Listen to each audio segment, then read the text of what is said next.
Legal and social awareness के एक और एपिसोड में आप सभी का बहुत बहुत स्वागत है।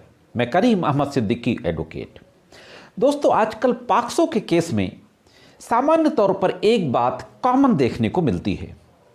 अगर बॉर्डर लाइन की लड़का लड़की आपस में एक दूसरे से प्यार मोहब्बत में पड़ जाते हैं और प्यार मोहब्बत के चलते अगर वो अपने घर वालों की मर्जी के बिना कहीं चले जाते हैं, कभी कभी तो ये भी देखने में आता है कि दोनों लोग नाबालिग होते हुए शादी कर लेते हैं।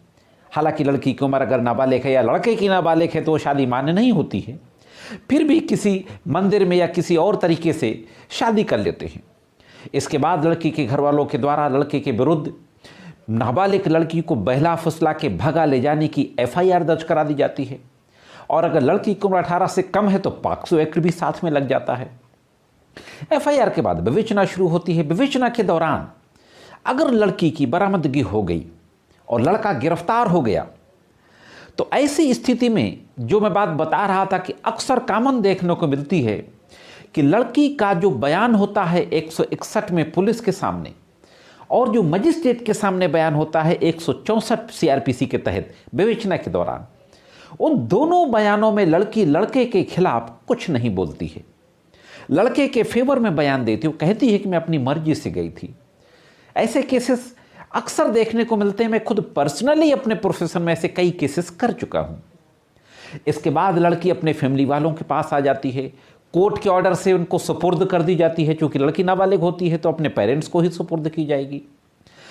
घर वालों की सुपुर्दगी में आने के बाद कोर्ट में जब चार्जशीट पहुंच जाती है और ट्रायल शुरू होता है तो ट्रायल के दौरान केस की क्या स्थिति होती है उसके बारे में अक्सर देखने को आता है कि वो लड़की अपना बयान ट्रायल कोर्ट में बदल देती है, मुकर जाती है। जो उसने 161 में कहा, जो 164 में कहा है, जब न्यायालय में आती है विवेचना के बाद, चार्जशीट आने के बाद ट्रायल के दौरान जब बयान देती है तो उससे बिल्कुल अलग होता है। ऐसी स्थिति में क्या स्ट्रैटेजी अपनानी चाहिए और कानून क्या कहता है, आज के इस एपिसोड में उसी के बारे में बातचीत करने जा रहा हूं। एक गुवाहाटी हाई कोर्ट का 12 दिसंबर को इसी तरीके के एक मामले में जजमेंट आया है, उसके बारे में भी बातचीत करेंगे। तो दोस्तों, बहुत ही महत्वपूर्ण जानकारी है, इसलिए जुड़े रहे आखिरी तक।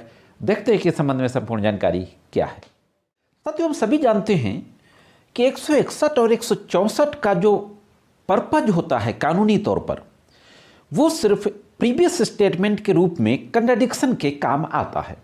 न्यायालय में जो स्टेटमेंट रिकॉर्ड होगा विटनेस का, उससे पहले जो बयान दिया है उस बयान को कंट्राडिक्ट किया जाएगा कि पहले ये बात आपने कही थी कि नहीं कही थी। सिर्फ इतना ही काम आता है, ओमिशन और कॉन्ट्राडिक्शन। इसके अलावा इसकी एविडेंसरी वैल्यू कुछ भी नहीं होती है। हम अक्सर कोर्टों में देखते हैं ट्रायल कोर्ट के द्वारा कि 161 और 164 के बयान को जजमेंट के समय बहुत ज़्यादा इंपॉर्टेंस नहीं दी जाती है, जबकि देनी चाहिए। सुप्रीम कोर्ट और हाई कोर्ट के द्वारा भी लगातार ये कहा जा रहा है कि अगर कोई नई बात अदालत में आई है उसको इंप्रूवमेंट माना जाएगा, एम्बेसमेंट माना जाएगा, और इंप्रूवमेंट आफ्टर थॉट स्टोरी का परिणाम होता है। एक इसी तरीके का मामला गुवाहाटी हाई कोर्ट जाता है और गुवाहाटी हाई कोर्ट में एक 14 साल की लड़की जो बाजार गई थी, बाजार से ही एक लड़के के विरुद्ध FIR दर्ज कराई जाती है कि बहला फुसला के भगा ले गया। 366 और सेक्शन 5/6 पॉक्सो एक्ट में FIR दर्ज कराई जाती है। FIR दर्ज होने के बाद चार्जशीट आती है। सेक्शन 4 में ट्रायल बनता है, पॉक्सो एक्ट की जो धारा 4 होती है, और 366 IPC में बनता है। और चार्ज बनने के बाद ट्रायल शुरू होता है। ड्यूरिंग द ट्रायल लड़की का जो बयान 161 में हुआ था और 164 में हुआ था, उस बयान को लड़की बिल्कुल बदल देती है। 161 में उसने लड़के के खिलाफ कुछ नहीं कहा था, कहा था कि मैं अपनी मर्जी से गई थी। 164 में भी ये बात कही थी, लेकिन एग्जामिनेशन इन चीफ जो होता है न्यायालय में विचारणा के दौरान, उसमें बिल्कुल बदल देती है। साथ ही यह भी बयान में कहा जाता है कि इस लड़के ने उसके साथ लगातार मारपीट की थी, उसको टॉर्चर किया था। तो गुवाहाटी हाई कोर्ट के द्वारा 2 बातों पे इस केस में डिस्कस किया जाता है। पहली बात तो ये कि जो कंट्राडिक्शन आया 161, 164 और चीफ में, उस पे। दूसरा, अक्सर हम लोग कहते हैं विचारण के दौरान मुकदमों में बहस के समय कि जो ऑक्युलर एविडेंस कोर्ट में आई है, मौखिक ओरल एविडेंस जो कोर्ट में आई है, और जो मेडिकल एविडेंस कोर्ट में आई है, तो ओरल एविडेंस और मेडिकल एविडेंस ये दोनों आपस में एक दूसरे को सपोर्ट कर रहे हैं कि नहीं, कोरबोरेट कर रहे हैं कि नहीं। तो इस पॉइंट पे भी गुवाहाटी हाईकोर्ट के द्वारा डिस्कस किया जाता है। तो अब देखते हैं कि हाईकोर्ट के द्वारा क्या कहा जाता है और फाइनली क्या जजमेंट दिया जाता है। दोस्तों, गुवाहाटी हाईकोर्ट ये जो केस गया था, ये पॉक्सो की जो स्पेशल कोर्ट होती है जिले की, उस कोर्ट में कन्विक्शन कर दिया गया था। उस कन्विक्शन जजमेंट के खिलाफ अपील दाखिल की गई थी। CRLA नंबर 278/2022, पूरी डिटेल आपके स्क्रीन पे है, केस नंबर और पार्टी नाम वगैरह। तो कन्विक्शन जजमेंट के खिलाफ गुवाहाटी हाईकोर्ट में अपील दाखिल की गई थी। अब गुवाहाटी हाईकोर्ट के न्यायमूर्ति महोदय के द्वारा विक्टिम का 161 CRPC, 164 CRPC दोनों को पेरूज किया जाता है और कोर्ट में जो एग्जामिनेशन चीफ रिकॉर्ड किया गया था, जो ड्यूरिंग ट्रायल रिकॉर्ड होता है, उसको देखा जाता है और यह पाया जाता है कि पूरी स्टोरी अलग है। पूरा बयान जो पुलिस को और मजिस्ट्रेट के सामने ड्यूरिंग द इन्वेस्टिगेशन दिया था, ड्यूरिंग द ट्रायल, वह बयान कोर्ट में जो एग्जामिनेशन चीफ के रूप में होता है, बदल दिया गया। तो कोर्ट ने इसको माना कि this is a result of improvement, after thought का रिजल्ट है। ये सोच समझने के बाद, घर वालों के सिखाने पढ़ाने के बाद और घर वालों के प्रेशर में आने के बाद लड़की ने यह बयान विक्टिम ने दिया होगा। तो कोर्ट इसको क्लियर कट मानती है, सुप्रीम कोर्ट के कई केस ला के एग्जाम्पल देते हुए, कि यह इंप्रूवमेंट है। ना तो 161 सपोर्ट कर रहा है, ना 164 सपोर्ट कर रहा है। दूसरा, ऑकुलर और मेडिकल एविडेंस एक दूसरे को सपोर्ट कर रहे हैं कि नहीं, उसके बारे में कोर्ट के द्वारा देखा जाता है।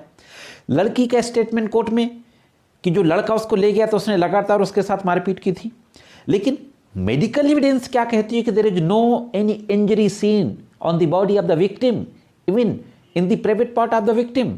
किसी तरीके की कोई इंजरी, इवन कंट्यूजन्स, एब्रेजन्स, किसी भी तरीके के इंजरीज विक्टिम के न तो प्राइवेट पार्ट में थी और ना ही बॉडी के किसी भी हिस्से में थी। तो ऑकुलर वर्जन यानी ओरल एविडेंस और मेडिकल एविडेंस, ये भी दोनों एक दूसरे को सपोर्ट नहीं करते। तो इस तरीके से ट्रायल कोर्ट में जो एविडेंस आई थी प्रोसिक्यूशन की, उसको एवेलुएट करने के बाद गुवाहाटी हाई कोर्ट के द्वारा जो प्रिंसिपल लेट डाउन करते हुए जो जजमेंट दिया जाता है कि ट्रायल कोर्ट ने कंट्राडिक्शन को कंसीडर नहीं किया, ट्रायल कोर्ट ने इंप्रूवमेंट को कंसीडर नहीं किया, ट्रायल कोर्ट ने ऑकुलर एविडेंस यानी ओरल एविडेंस और मेडिकल एविडेंस एक दूसरे को सपोर्ट नहीं करते, इस बात पे भी कोई गौर नहीं दिया और सरसरी तौर पर कन्विक्शन का ऑर्डर कर दिया। लिहाजा हाई कोर्ट के द्वारा विचारण न्यायालय ने पास्को की स्पेशल कोर्ट ने, जिले की जो स्पेशल कोर्ट होती है, उसने जो सजा दी थी 7 साल की सजा और 10,000 रुपए तक का जुर्माना, उस सजा को रद्द कर दिया जाता है हाई कोर्ट के द्वारा और एक्यूज्ड को एक्विटल कर दिया जाता है, बरी कर दिया जाता है, दोष मुक्त कर दिया जाता है।